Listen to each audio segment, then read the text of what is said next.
Novelist and social analyst اور آپ کی دوست۔ یہ 14 اگست ہے اور دوستوں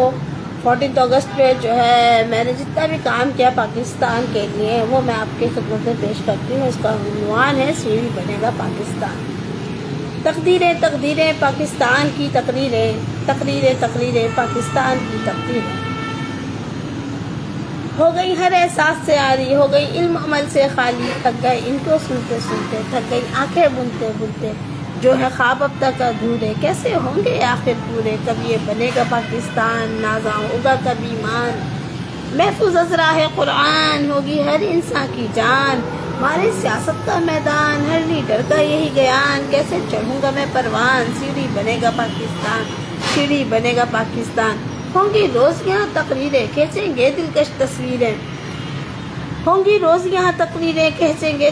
دلکش تصویریں، وعدے ہوں کہ نہ ہوں پورے کرنے ہوں گے رہیں ادھورے، جو نہیں دیکھا سوچا ہوگا وہ بھی ہوگا یہ بھی ہوگا، بیگم نیم لباس میں ہوں گی، بچے سوٹڈ بوٹڈ ہوں گے، ہوگا عالی شان مکان، بچھے گا لمبا دسترخوان،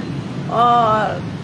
بچھے گا لمبا دسترخوان، ہوگا عالی شان مکان، بچھے گا لمبا دسترخوان، بیگم نیم لباس میں ہوں گی، بچے سوٹڈ بوٹڈ ہوں گے،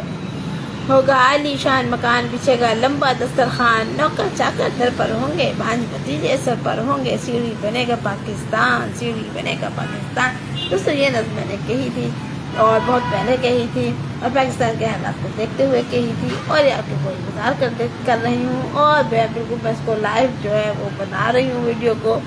اور کیونکہ آپ جانتے ہیں کہ میں مشاعرے نہیں پڑھتی، لیکن اس کا مطلب قطعی یہ نہیں ہے کہ میں اپنا کام نہیں کرتی، میرے کام دنیا میں جا رہا ہوتا ہے، اور ہم افواج پاکستان کو سلام پیش کرتے ہیں۔ سپٹمبر میں انہوں نے کہا ہے کہ وہ محاسبہ کریں گے ان سیاستدانوں کو جنہوں نے اس ملک کو اس حالت تک پہنچایا کہ یہاں کا تعلیمی نظام بھی انہوں نے جو ہے ان کا جو حشر کیا ہے تو وہ بھی ان کی اہلیت کا منہ بولتا ثبوت ہے۔ اپنا بہت خیال رکھیں، دعاؤں میں یاد رکھیں، انشاءاللہ پھر ملاقات ہوگی۔ اللہ حافظ۔